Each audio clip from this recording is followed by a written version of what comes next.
ایک بات یہ نوٹ کریں، اگر یہاں کوئی ایجنسی کا آدمی بیٹھا ہے تو وہ بھی لکھ لے، جو حکومت نے خادم حسین رضوی صاحب کے ساتھ معاہدہ کیا تھا کہ 3 ماہ کے بعد ہم نے قانون سازی کر کے فرانس کے سفیر کو اس ملک سے واپس بھیجنا ہے، یہ بات یاد رکھیں کہ وہ معاہدہ پورا ہوگا تو مولانا خادم حسین رضوی صاحب کی روح خوش ہوگی، اور اس معاہدے کو اب یہ صرف ایک کسی جماعت یا تنظیم یا کسی شخصیت کا معاہدہ نہیں رہا، بلکہ پاکستان میں بسنے والے ہر اہل ایمان کے ساتھ یہ معاہدہ ہے، اور میرا آپ ہر مسلمان اس کی یہی خواہش ہے کہ انشاءاللہ ہم اپنی جانیں تو دے سکتے ہیں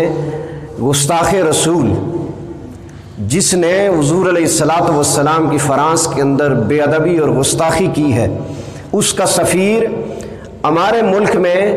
تحفظ کے ساتھ رہے، پھر ہمیں مر جانا چاہیے، ہمیں زندہ رہنے کا حق باقی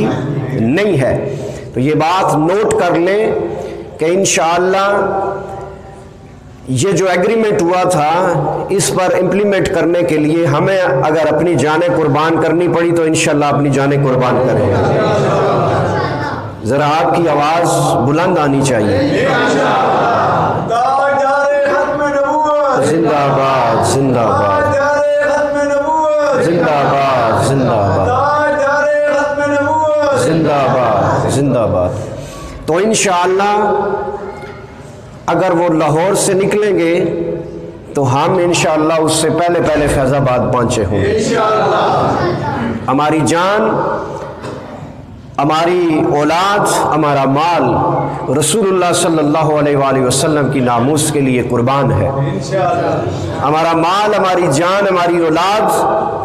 اگر رسول اللہ، یہ جملہ میں ایسے بول لیتا ہوں، اگر رسول اللہ قربان فرما لیں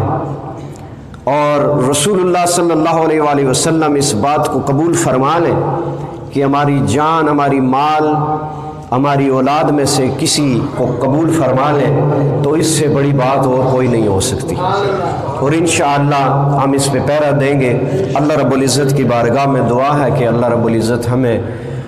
صحیح معنوں میں استقامت عطا فرمائے۔ وما توفیق الا باللہ العلی العظیم۔